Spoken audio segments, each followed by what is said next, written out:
Masyarakat desa selama ini kan hanya menjadi penerima manfaat. Iya. Nah, oleh Presiden sekarang dirubah mindsetnya menjadi subjek, menjadi pelaku ekonomi, dibuatkan badan usaha. Dan badan usaha yang tepat menurut Presiden adalah koperasi. Sekarang diberikan plafon pinjaman sebesar 3 miliar per koperasi desa Kelurahan Merah Putih. Ada keluar peraturan pemerintah yang memperbolehkan sekarang koperasi ngelola tambang dan mineral sampai seluas 2.500 hektar. Jadi ini silahkan masyarakat membentuk koperasi dan kita akan bantu supaya mereka punya izinnya. Ada pertumbuhan, ada perputaran uang di desa-desa, akan memicu peningkatan daya beli mereka. Dan secara agregat, target pemerintah untuk mencapai pertumbuhan ekonomi sebesar 8% itu insya Allah bisa tercapai. Banyak sekali koperasi-koperasi yang existing, banyak sekali koperasi-koperasi pondok pesantren yang asetnya udah triliunan. Ekonomi diserahkan pada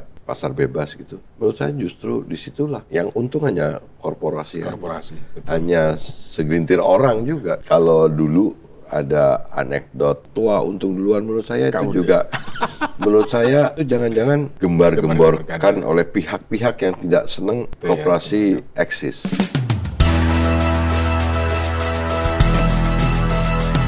Pendengar, Presiden Prabowo Subianto telah menerbitkan Impres nomor 9 tahun 2025 untuk membentuk 80.000 koperasi desa atau kelurahan merah putih di seluruh Indonesia. Dengan pembentukan ini diharapkan terjadi penguatan swasembada pangan dan tentu saja pemerataan ekonomi menuju Indonesia Emas 2045. Sehubungan dengan itu, Radio El Sinta bekerjasama dengan Kementerian Komunikasi dan Digital tengah mensosialisasikan capaian dan komitmen Kabinet Merah Putih pimpinan Presiden Prabowo Subianto dan Wakil Presiden Gibran Raka Buming Raka. Dan kali ini narasumber kita adalah Menteri Koperasi Republik Indonesia, Pak Ferry Juliantono. Saya langsung sapa Pak Menteri Koperasi Ferry Juliantono. Pak Menteri, halo, apa kabar, Pak? Malam. Apa kabar, sehat ya, Pak? Ya? Alhamdulillah, Alhamdulillah. Akhirnya kita bisa bertemu ya, Pak. Sudah lama. Sibuk betul, Pak Menteri? Lumayan ya. Pak Menteri, ini berkaitan dengan tentu saja program di Kementerian Koperasi, Pak Menteri ya. Ada Koperasi Desa Merah Putih yang 80.000 desa koperasi ya yang memang menjadi target pemerintah. Tapi sebelum kita lanjut, Pak Menteri, saya ingin putarkan statement dari Presiden Prabowo. Kita simak bersama. Tapi intinya, saudara-saudara, dengan tadi yang sudah dilaporkan, kita nanti tiap desa akan punya gudang. Jadi hasil kalau belum mampu dijual, simpan. Di gudang ada pendingin. Jadi kalau mangga-mangga itu bisa dijaga dulu. Bisa bikin es di tiap desa. Yang desa nelayan akan punya pendingin yang lebih besar untuk bikin es dan untuk menjaga ikan. Kemudian tiap sebelahnya gudang akan ada gerai. Ya, ada gerai untuk sembako, ada gerai untuk simpan pinjam, berarti himbara, bank-bank itu bisa punya kehadiran di tiap desa. Mereka bisa kasih super mikro finance. Ya, bukan microfinance, tapi ada yang lebih. Itu beberapa poin penting yang disampaikan Presiden berkaitan dengan koperasi desa atau kelurahan merah putih yang sudah menunjukkan ya bahwa tujuannya adalah penguatan pangan, swasembada pangan. Nah, tapi dari rencana itu pemerintah menargetkan ada 80.000 gerai dan gudang koperasi desa atau kelurahan merah putih di seluruh Indonesia. Januari hingga Maret 2026 rencananya rampung. Progresnya bagaimana, Pak Menteri, sekarang? Yang pertama, saya sebelum jawab itu, saya ingin menambahkan sedikit tentang kenapa Presiden concern terhadap koperasi. Karena Presiden ingin mengembalikan lagi arah ekonomi dan sistem ekonomi kita kembali ke arah sistem ekonomi yang sesuai dengan konstitusi, sesuai dengan Undang-Undang 45, sesuai dengan semangat pasal 33, di mana di situ dinyatakan bahwa koperasi merupakan badan usaha yang merepresentasikan secara lebih tepat masyarakat Indonesia yang punya asas kebersamaan, kekeluargaan, dan gotong royong. Dan apalagi orang tua beliau, ayah beliau, Profesor Sumitrojo Hadikusumo juga adalah merupakan tokoh gerakan koperasi, salah satu pendiri induk koperasi pegawai negeri. Kemudian apalagi kakek beliau, Pak Margono Joyo Hadikusumo, adalah merupakan sahabat dekat Bung Hatta. Yeah. Jadi tentu Presiden ingin arah ekonomi Indonesia yang selama ini dianggap terlalu neoliberal, dalam pengertian bahwa sistem dan praktek ekonomi itu diserahkan ke dalam mekanisme pasar, sistem pasar bebas yang terlalu bebas. Betul. Yang kemudian melahirkan ketidakadilan. Oleh karena itu sekarang Presiden ingin meneguhkan sikapnya, karena beliau sebagai kepala negara dan kepala pemerintahan, negara dipastikan akan hadir lagi untuk melindungi pasar, melindungi praktek ekonomi itu untuk bisa lebih adil. Koperasi memang ketika kami diminta untuk di Kementerian Koperasi ini oleh Presiden sejak awal diminta untuk ngejar ketinggalan dari BUMN dan dari swasta gitu. Memang ini adalah sebuah pilihan, sebuah keputusan yang pasti Presiden mendasarkan kepada semangat dan niat itu gitu. Nah, koperasi desa tuh muncul idenya dari Presiden ketika bulan Maret. Bulan Maret. Nah, kemudian Presiden membuat 80.000 koperasi desa kelurahan. Maknanya ada dua itu, Mas. Apa itu? Membuat 80.000 badan usaha dalam pengertian akte dan legalitasnya. Iya. 80.000 badan usaha.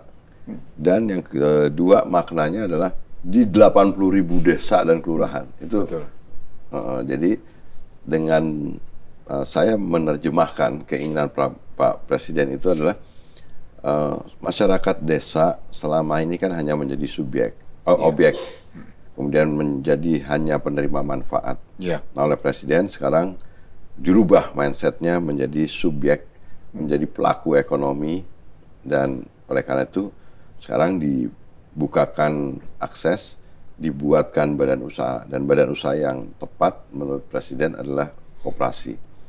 Dan oleh karena itu sekarang pencapaian Kementerian Koperasi atau pencapaian pemerintahan dalam hal mengembalikan lagi koperasi sebagai badan usaha yang menjadi diharapkan punya andil besar dalam perekonomian nasional adalah dengan terbentuknya legalitas badan hukum akte dari 80.000-an koperasi desa kelurahan Merah Putih. Persisnya sekarang udah hampir 82.000. 80.000 ya? Itu artinya seluruh desa dan hampir seluruh kelurahan sudah memiliki akte legalitasnya. Kemudian bulan Juli sampai dengan dari Maret sampai dengan Juli udah terbentuk. Dari Juli sampai ke Oktober sekarang, kemarin ada tenggat waktu 3 bulan yang di Kementerian Koperasi berdasarkan impres tadi yang disebutkan Mas tadi, itu sebenarnya kan instruksi Presiden bagaimana 18 kementerian lembaga itu menyatukan diri, menghilangkan ego kementerian, kemudian bersama-sama melakukan percepatan pembentukan koperasi desa kelurahan Merah Putih dalam pengertian legalitasnya. Kemudian juga dibantu oleh dukungan kepala daerah, tingkat provinsi, kabupaten, kota, camat, sampai ke desa. Jadi ini kerja keroyokan dan terbentuk. Nah, proses harmonisasi dari regulasi, dari aturan, dari petunjuk pelaksanaan, petunjuk teknis dari banyak kementerian lembaga juga harus diharmonisasikan agar memasuki tahap operasional ini semuanya menjadi beres semua, artinya sudah siap. Tidak terkendala karena aspek-aspek yang kemudian merintanginya dari sisi regulasi. Nah, Oktober ini kemarin kami sudah mengeluarkan surat keputusan bersama 4 kementerian, Kementerian Keuangan, Kementerian Koperasi, Kementerian Dalam Negeri, Kementerian Desa, plus dengan Danantara, dengan BPBUMN, kemudian ada perjanjian kerjasama antara Kementerian Koperasi dengan PT Agrinas dan PT Agrinas dengan Tentara Nasional Indonesia adalah dalam rangka melakukan percepatan pembangunan fisik gudang-gudang gerai-gerai seperti yang dimaksudkan oleh Presiden tadi. Nah, diharapkan nanti Maret seperti yang disampaikan oleh Presiden, di bulan Maret insya Allah 80.000 bangunan fisik gudang dan gerai-gerai serta sarana penunjang kegiatan koperasi desa Kelurahan Merah Putih itu bisa mulai operasional. Selesai Maret segera operasional. Gitu. Nah, ketika dioperasionalkan nanti, koperasi desa diharapkan satu berfungsi untuk bisa menjual dan menyalurkan barang-barang yang dibutuhkan oleh masyarakat desa, baik yang berasal dari BUMN, gas LPG 3 kilo, pupuk bersubsidi, terus kemudian minyak goreng, terus kemudian barang-barang yang diproduksi atau obat-obatan yang diproduksi oleh BUMN, itu sampai ke desa-desa dengan harga yang murah dan terjangkau. Dan kita bisa memutus mata rantai distribusi. Dan yang berikutnya adalah koperasi desa ini bisa berfungsi sebagai off-taker. Seperti yang tadi disampaikan juga, nanti gudang-gudang dari koperasi-koperasi desa ini akan dilengkapi oleh alat-alat yang nanti akan bisa meningkatkan, menjaga hasil dari produk masyarakat desa. Baik tanaman pangan, baik hortikultura, baik hasil perkebunan, kuliner, kerajinan, maupun perikanan yang ada di masyarakat desa itu. Nah, kemudian yang ketiga tentu ketika koperasi desa itu ada di instrumen yang paling bawah, itu akan bisa dipergunakan oleh pemerintah pusat untuk menyalurkan program-program dari pemerintah pusat. Apakah itu Bansos, BLT, PKH, dan lain sebagainya. Jadi ketiga fungsi ini menyertai kehadiran koperasi desa dan kelurahan di seluruh Indonesia, dan harapannya memang dengan pendirian 80 ribuan koperasi desa Kelurahan Merah Putih ini, aset koperasi itu bisa meningkat signifikan, kemudian volume usaha kegiatannya pun juga bisa naik signifikan, dan juga partisipasi masyarakat untuk menjadi anggota koperasi bisa juga naik secara signifikan. Harapannya ketika itu nanti berjalan, ada pertumbuhan, ada perputaran uang di desa-desa, akan memicu peningkatan daya beli mereka, akan memicu juga peningkatan konsumsi mereka, dan harapannya bahwa nantinya akan ada pertumbuhan-pertumbuhan di desa, dan secara agregat, secara nasional, ketika ada pertumbuhan ekonomi di desa, target pemerintah untuk mencapai pertumbuhan ekonomi sebesar 8% itu, insya Allah bisa tercapai. Jadi itu ide besarnya dan capaian yang telah kami laksanakan. Jadi bukan tugas yang ringan membentuk 80 ribuan badan usaha, artinya legalitasnya, merampungkan beberapa regulasinya, harmonisasi, ada beberapa peraturan-peraturan, keputusan-keputusan menteri yang harus dibuat dan dirubah segala macam. Kemudian sekarang masuk ke tahap pembangunan fisik gudang, gerai, dan sarana kelengkapan pendukung, plus dengan membangun model bisnis yang ada, kemudian juga menyiapkan modul-modul pelatihan untuk mempersiapkan para pengurus-pengurus koperasi desa Kelurahan Merah Putih ini siap. Kementerian Koperasi pun juga sudah merekrut 8 ribuan bisnis asisten untuk bisa mendampingi satu orang bisnis asisten itu untuk 10 koperasi desa Kelurahan Merah Putih. Terus kemudian ada tenaga project management officer yang akan kita tempatkan di dinas-dinas kami yang ada di provinsi, kabupaten, kota, supaya mereka juga bisa diperbantukan turun mempersiapkan kapasitas dari pengurus-pengurus koperasi desa. Nah, ketika sekarang sudah dimulai pembangunan fisik gudang dan gerai, ini juga satu fase yang juga tidak ringan. Kan untungnya kami dibantu oleh pihak TNI yang bisa diharapkan nanti tepat waktu bangunnya, ada kesesuaian antara spek dengan realisasi pekerjaannya. Itu nanti udah tinggal jalan Maret gitu. Okay. Gitu. Jadi Pak Menteri, koperasi desa Kelurahan Merah Putih ini kalau dulu kan kita punya lumbung ya. Kalau kita bicara dulu punya lumbung sebagai ketahanan pangan di desa. Ya.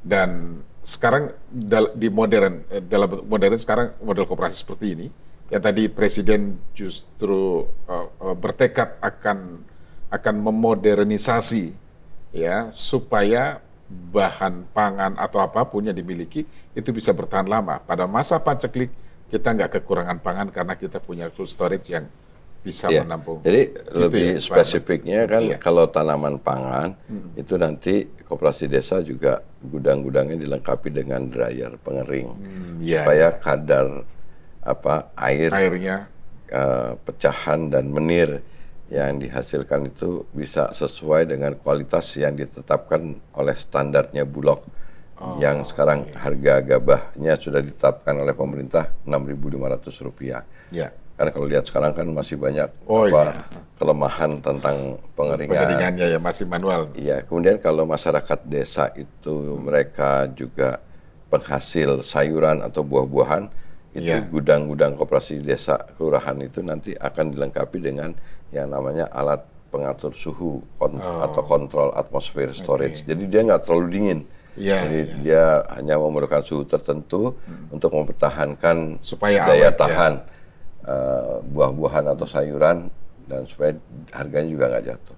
Kemudian cold storage itu lemari pendingin yang itu cocok untuk dipergunakan di daerah-daerah pesisir dan nelayan hasil tangkapan ikan masyarakat nelayan itu bisa ditampung di gudang-gudang koperasi desa Kelurahan Merah Putih ini. Jadi menurut saya memang ide Pak Prabowo ini sangat brilian, sangat memperlihatkan bagaimana Presiden beliau sebagai orang yang punya niat baik untuk meningkatkan dan mengangkat derajat masyarakat yang terbawah dan dimulai dari desa itu kelihatan. Kemudian juga kelihatan juga beliau ingin sekali bahwa ada pemerataan kesempatan. Kami juga sekarang diberikan plafon pinjaman sebesar 3 miliar per koperasi desa Kelurahan Merah Putih. Itu artinya kan menjadikan yang tadi merubah mindset orang desa yang tadinya hanya minta menjadi pelaku, menjadi subjek. Sekarang dalam hal pembukaan akses pembiayaan itu merubah bahwa masyarakat desa ini selama ini kan cuma hanya jadi nasabah tuh. Tapi uangnya dibawa ke kota besar, di kota besar dipinjam sama korporat itu. Nah enggak, sekarang oleh Presiden diatur, diberikan kesempatan yang sama, akses pembiayaan supaya bisa dengan plafon yang diberikan itu bisa mereka pergunakan untuk investasi berupa pembangunan gudang dan gerai ataupun mereka masyarakat desa bisa pergunakan untuk modal kerja. Jadi ini akan ada perubahan yang signifikan, perubahan struktural yang Presiden inginkan. Ini yang akan kita bisa lihat dalam waktu yang tidak terlalu lama, bagaimana nanti koperasi di 80.000 desa dan kelurahan itu bisa menjadi instrumen penting bagi bergeraknya roda perekonomian secara lebih merata gitu. Betul.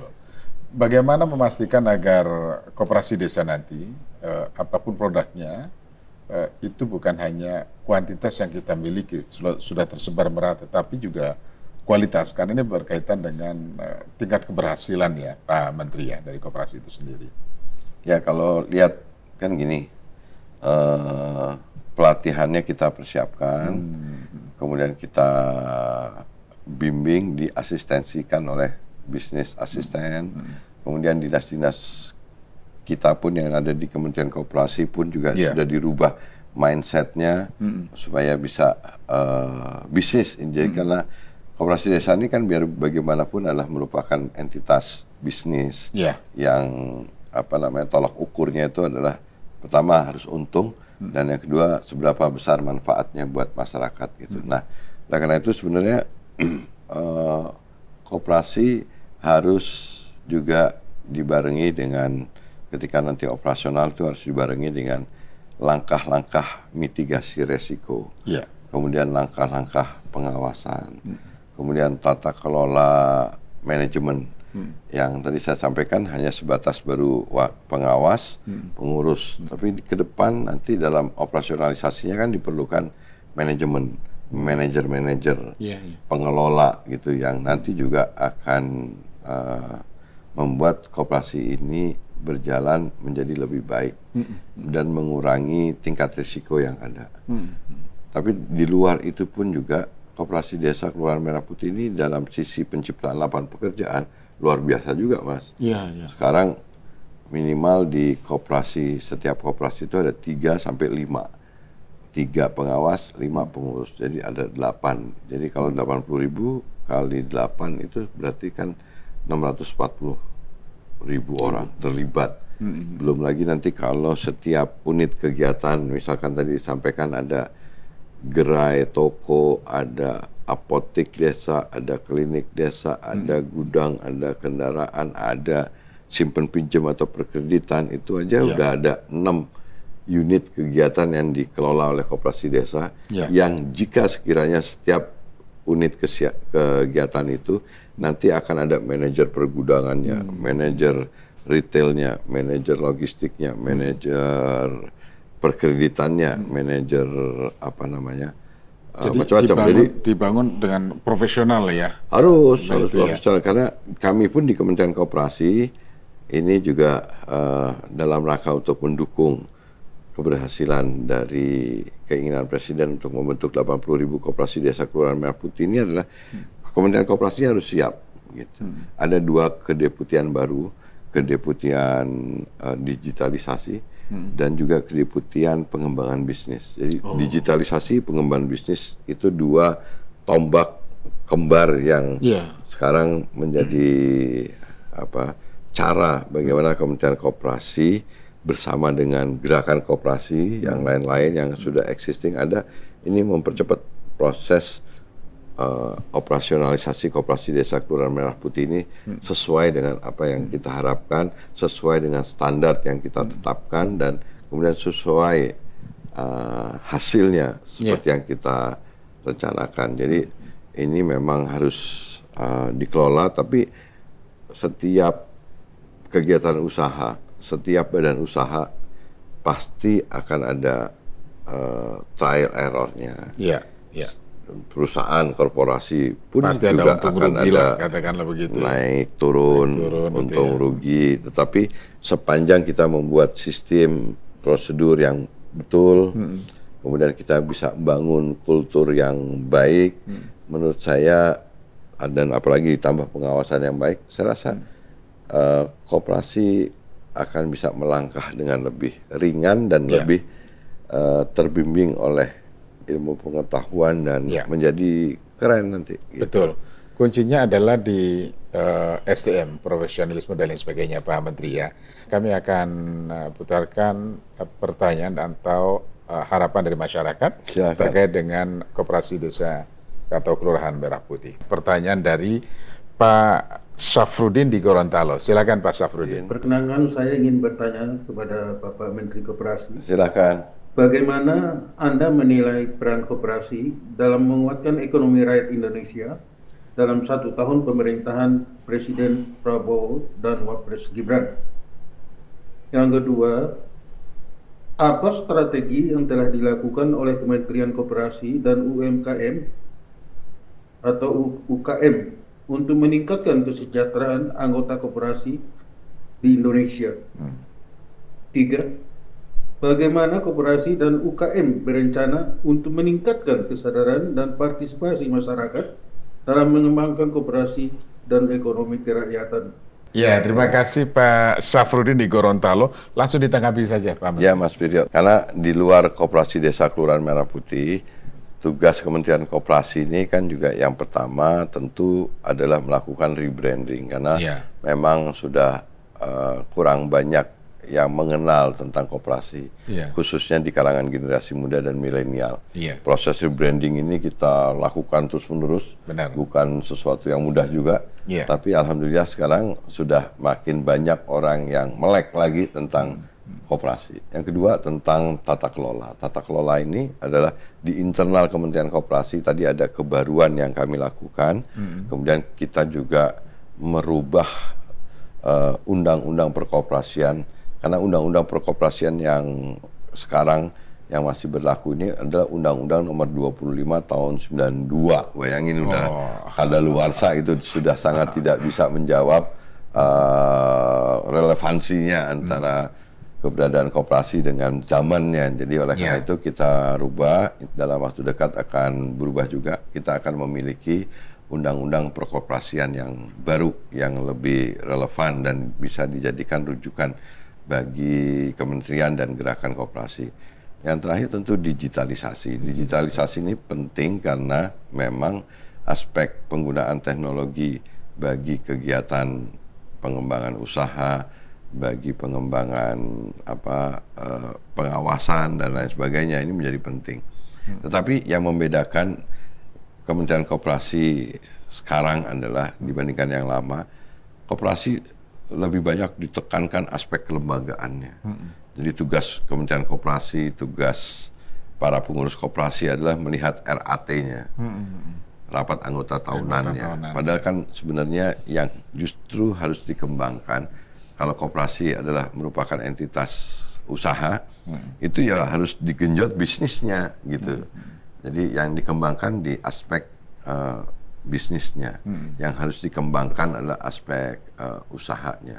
Bagaimana itu bisa dikembangkan. Nah, kami punya lembaga pengelola dana bergulir, itu BLU, Badan Layanan Umum, yang dimiliki oleh Kementerian Koperasi itu, yang memang tugasnya membantu pembiayaan koperasi-koperasi. Sekarang juga kita rubah LPDB yang sebelum ini banyak didominasi untuk memenuhi pembiayaan koperasi-koperasi simpan pinjam. Sekarang kita balik, persentasenya 80% kita dorong LPDB ini harus membiayai koperasi-koperasi yang masuk ke sektor produksi, ke sektor industri, ke sektor distribusi, bahkan ke sektor bukan simpan pinjam, sebenarnya kepada perkreditan. Lebih produktif itu bahasanya itu. Jadi dengan seperti itu nanti diharapkan koperasi-koperasi akan punya industri, punya pabrik lagi.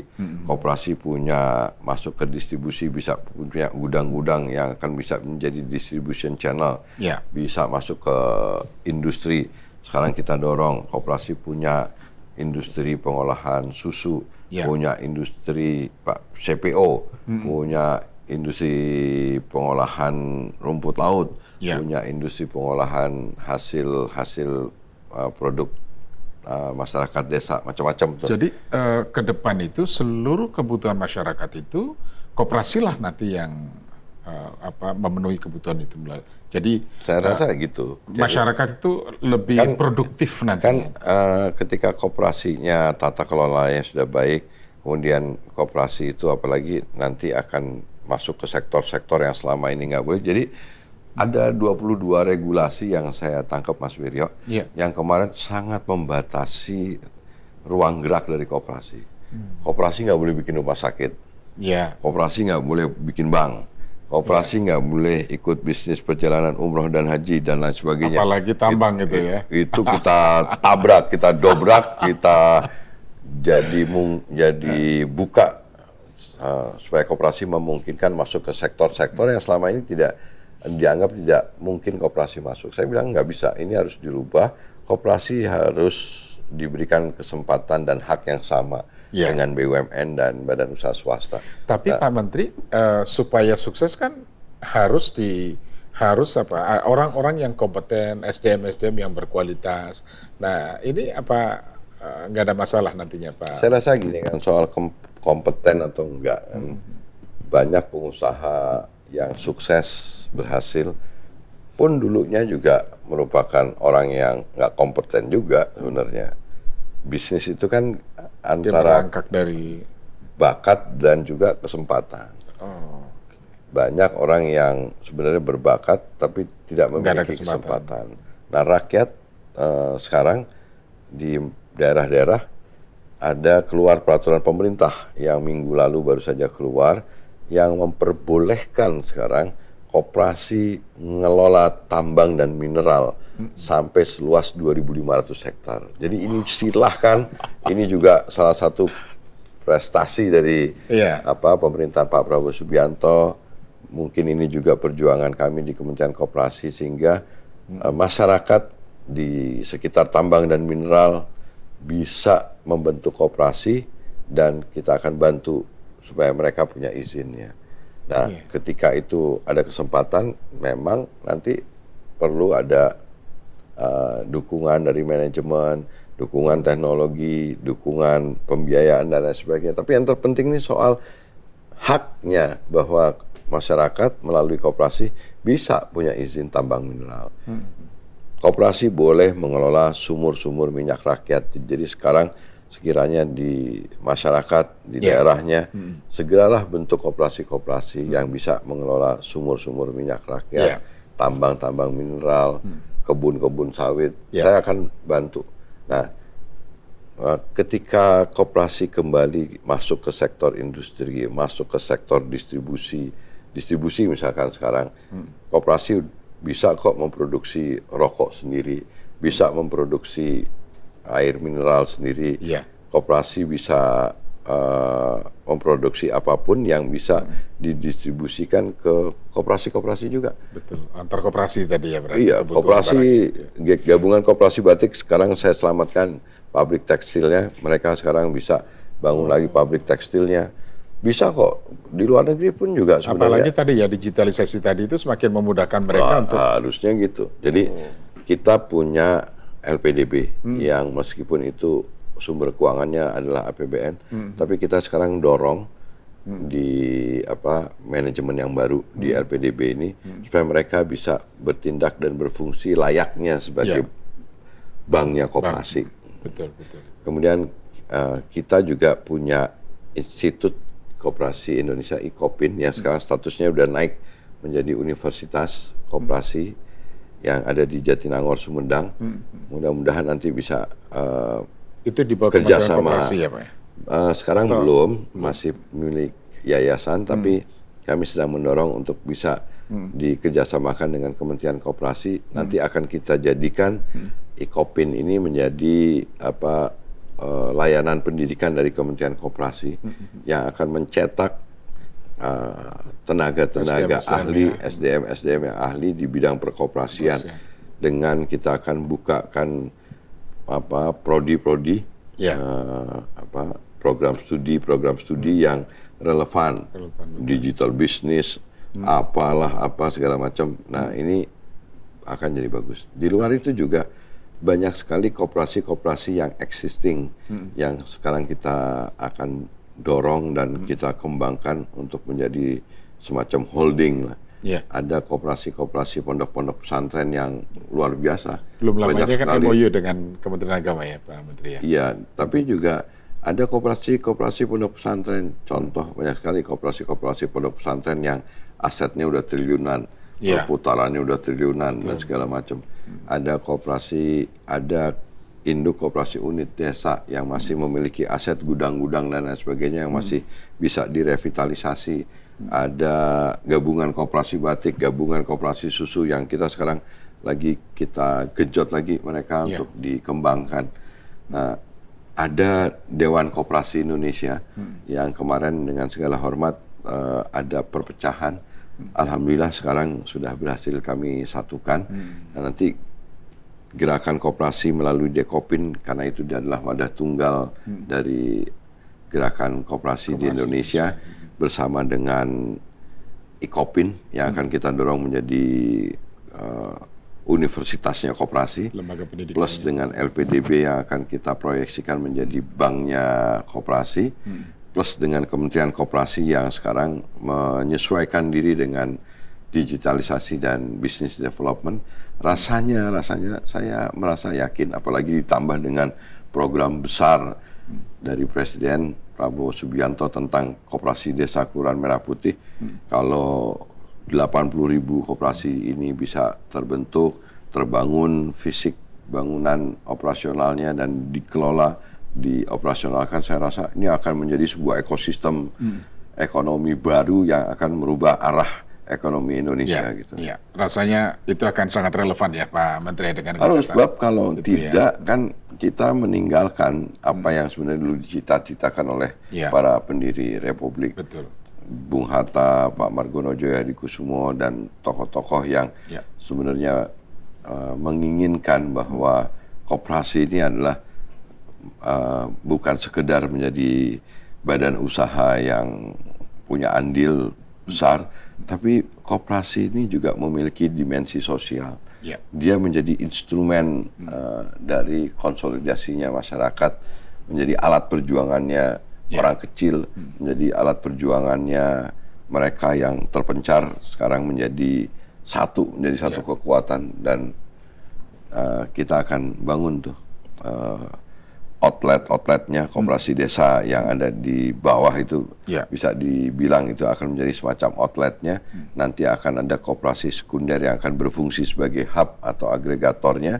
Kemudian akan ada induk atau holdingnya. Kita akan bisa kita hitung nanti, kita evaluasi berapa tuh penambahan aset dari koperasi setelah ada koperasi desa. Betul. Kita bisa hitung lagi tuh nanti volume usaha kegiatan dari koperasi desa sebelum ada koperasi desa dan sesudah ada koperasi desa. Berapa jumlah anggotanya tadi karena ditanya juga.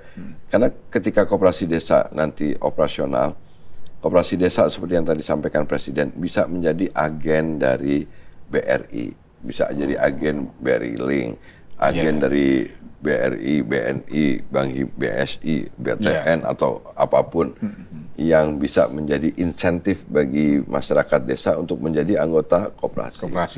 Dengan menjadi anggota kan jadi bagus tuh jadinya. Jadi itu juga makin keren. Jadi kalau ada 80.000 koperasi desa per satu koperasi desa, taruhlah 100. 80.000 kalau kali 100 kan menjadi 8 juta orang. Itu kalau 100. Banyak sekali jumlah penduduk di desa yang jumlahnya ribuan. Ada 2.000 sampai 4.000 gitu. Itu kan kalau setengah dari penduduk yang dewasanya itu masuk menjadi anggota koperasi desa, itu kan luar biasa. Jadi ini dahsyat. Jadi inilah sebenarnya yang dulu dicita-citakan, dan Presiden ini punya sikap, punya garis, punya ideologi. Jadi ini memang harus diterjemahkan oleh kami semua yang ada di kabinet untuk bisa diterjemahkan dalam bentuk-bentuk yang implementatif. Jadi semua saya selalu bilang kepada eselon 1, eselon 2 dan dinas-dinas kami yang di provinsi, kabupaten, kota, mereka bukan hanya menjadi pegawai negeri, mereka harus menjadi aparatur ideologis yang ngerti bahwa tugas membesarkan kembali koperasi, mensukseskan apalagi program besar koperasi desa Kelurahan Merah Putih ini ada tugas sejarah. Ini penting dibekali kepada semua yang ada di kami. Jadi mudah-mudahan Mas Wiryo, kami diberi kesehatan, kelancaran, karena memang membangun sesuatu untuk konteks koperasi desa nih, membangun sesuatu yang tadinya nggak ada, jadi kebentuk badan usahanya, legalitasnya, membangun fisiknya, mengoperasionalisasikan, kemudian kita ukur nanti dampaknya terhadap masyarakat, itu sesuatu yang besar. Ini sesungguhnya adalah perubahan struktural. Di mana-mana yang namanya revolusi ini nggak ada naskah akademiknya, Mas Wiryo. Jadi ini kita sendiri yang harus pintar menerjemahkan. keinginan dan semangat dari Presiden bahwa ekonomi konstitusi, ekonomi Pancasila, ya inilah sebenarnya Kedaulatannya di situ. arah yang sudah diletakkan oleh Presiden di 1 tahun pemerintahan Pak Prabowo ini harus kita dukung. Karena memang ini bukan tugasnya Kementerian Koperasi aja, Mas Yuda. Betul, Tugasnya semuanya. media, tugasnya TNI, tugasnya polisi, tugasnya kejaksaan, tugasnya dunia pendidikan, tugasnya semua dari kita. Semua, betul. Ini adalah kehendak kolektif untuk kembali ke konstitusi kita. Gitu. Baik, kita dengarkan pernyataan atau saran atau juga pertanyaan dari pendengar berikutnya. Silakan, Ada Mas Pak Ria. Ngadiran di Jakarta. Pak Ngadiran, silakan. Yang terhormat Pak Menteri, mohon izin Ya. kami ingin bertanya bagaimana upaya dan langkah-langkah yang akan dilakukan ke depan menyangkut dengan penyehatan koperasi khususnya kepada koperasi-koperasi yang sudah ada, di mana beberapa koperasi saat ini ada yang sehat, bagus, ada yang lagi sakit, dan ada juga yang mati nggak ada kuburan. Berpikir kepada program KDMP kami dukung, kami setuju sekali. Namun demikian adanya beberapa koperasi dan bahkan dapat disinyalir banyak koperasi yang lagi sakit dan itu perlu penyehatan. Mohon petunjuk dan arahnya. Demikian, terima kasih. Baik. Assalamualaikum warahmatullahi wabarakatuh. Waalaikumsalam warahmatullahi wabarakatuh. Selanjutnya satu pendengar terakhir, ada Pak Emrus. Pak Emrus ini pendidik, dosen, jadi kita coba simak bersama. Selamat berjumpa dengan Bapak Menteri Woi, Ferry Pak Juliantono. Wah, Pak Saya Emrus, apa Emrus kabar Sofi. Pak Emrus? Sudah lama kita tak berjumpa, Iya. Abangku Menteri. Siapa? Pada kesempatan ini saya ingin mengajukan pertanyaan kepada Bapak Menteri Ferry Juliantono Ya. bahwa sejauh mana Koperasi Merah Putih bisa melayani masyarakat tanpa membeda-bedakan pengurus atau maksud saya di sini pengurus koperasi. Karena acap kali koperasi-koperasi yang sebelumnya bahwa masyarakat yang punya hubungan konektivitas dengan pengurus koperasi ada kecenderungan lebih diutamakan daripada masyarakat pada umumnya. Oleh karena itulah mohon penjelasan dari Bapak Menteri atau Abangku Menteri Ferry Juliantono, yaitu bagaimana menjamin bahwa Koperasi Merah Putih ini melayani semua masyarakat di sekitarnya, tidak membeda-bedakan apakah ada konektivitas dengan pengurus, artinya ada orang dalam atau tidak ada orang dalam. Itu saja pertanyaan saya Terima kasih, Pak kepada Emrus. Abangku Iya, Menteri. terima kasih Pak Emrus. Iya, Pak Emrus pendengar terakhir ya. Jadi ini soal orang dalam sama orang luar di koperasi, aksesnya gimana? Yang pertama Silakan, saya Pak jawab Menteri. dulu yang apa yang sampaikan tadi Pak Ngadiran ya. Ya. Yang pertama tentu kita akan membangun ekosistem dengan koperasi-koperasi yang sudah existing ada terlebih dahulu. Nah, contoh koperasi unit desa itu mereka kan punya gudang-gudang aset yang perlu kita revitalisasi. Gudang-gudangnya bisa dipergunakan untuk kegiatan suplai barang-barang yang dipergunakan oleh koperasi-koperasi desa. Kemudian ada koperasi-koperasi di badan-badan usaha milik negara yang juga bisa kita bangun ekosistem kerjasamanya. Jadi tetap justru kita sekarang sebenarnya kan koperasi ini relatif 30 tahun ini tersisih karena ada praktek neoliberal yang kemudian kalau boleh saya jujur menyampaikan bahwa memang korporasi yang lebih mendapatkan privilege dan lebih mendapatkan akses permodalan dan sebagainya yang lain sebagainya akibat pasar diserahkan kepada mekanisme pasar. Nah, tetapi ketika sekarang negara hadir ngatur lagi, itu kan nanti akan juga membangkitkan keberadaan koperasi-koperasi yang ada. koperasi pedagang pasar, itu sekarang juga bisa mensuplai juga kehadiran dari koperasi-koperasi desa.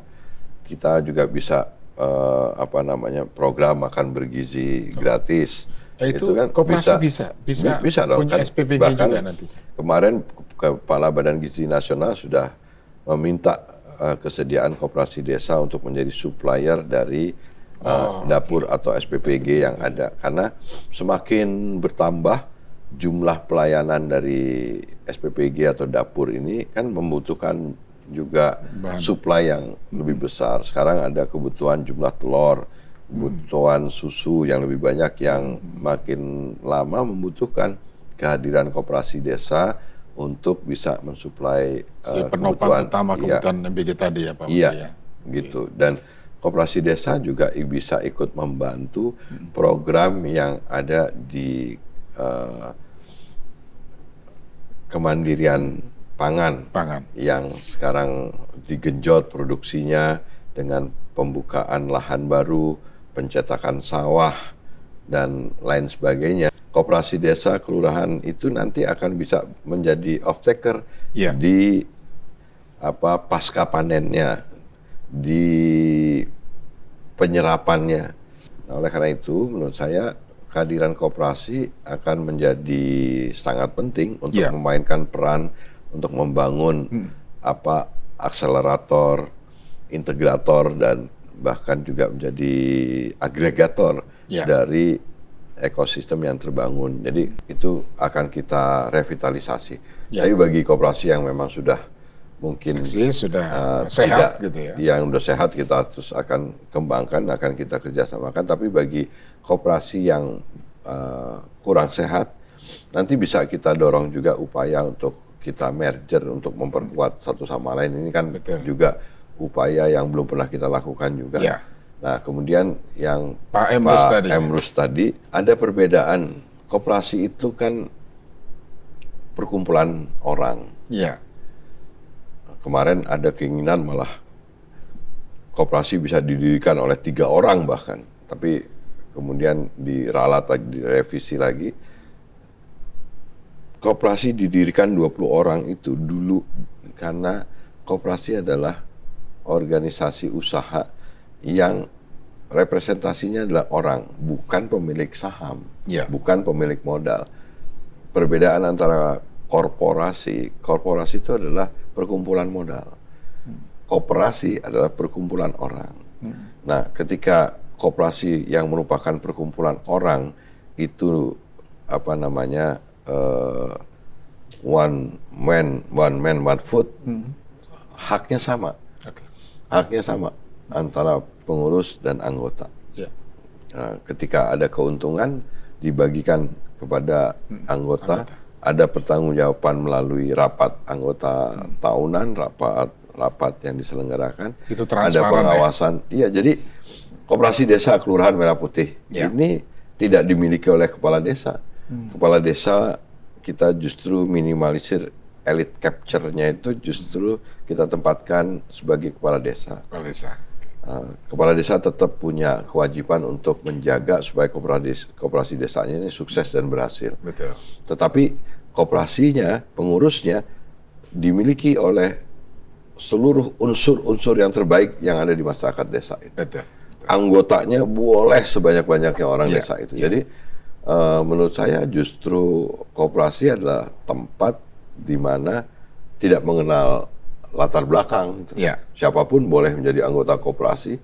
Semua memiliki hak yang sama gitu. Keuntungan yang sama. Kalau dulu ada anekdot atau ada slogan ketua untung duluan, menurut saya itu juga menurut saya itu jangan-jangan bahasa yang digembar-gemborkan oleh pihak-pihak yang tidak senang karena koperasi eksis. Karena menurut saya pernah dalam sejarahnya koperasi itu justru punya andil besar terhadap swasembada pangan. Punya andil besar ketika koperasi punya bank, Bukopin, Bank Kesejahteraan Ekonomi. Betul. Ada masa ketika koperasi punya pabrik-pabrik tekstil dan lain Iya. sebagainya, Gula, punya gudang-gudang dan lain besar sebagainya. dan lain sebagainya. Jadi sebenarnya ketika Indonesia tunduk pada IMF pada saat itu karena dipaksakan, Ditekan. karena perkembangan politik pada saat itu, pasar diserahkan kepada ekonomi, diserahkan pada pasar bebas gitu. Menurut saya justru disitulah sebenarnya yang untung hanya korporasi, Korporasi, betul. hanya segelintir orang juga. Dan gitu. sekarang di pemerintahan Presiden Prabowo Iya, justru koperasi dikuatkan karena Ini masyarakat- bukan anti korporasi. Presiden ingin justru korporasi jadi korporasi yang baik, yang efisien, yang juga bukan hanya jago kandang, tapi kalau perlu jago internasional. Kemudian BUMN juga jadi BUMN yang efektif, efisien, Baik. yang juga punya keunggulan-keunggulan, dan mereka antara BUMN, korporasi, koperasi itu sekarang diharapkan oleh Presiden sama-sama punya andil yang terbaik, terbesar yang bisa diberikan untuk bangsa dan negara bangsa. ini. Baik. Gitu. Pak Menteri, terima kasih sudah bersama Mas Suryo, kami. terima kasih.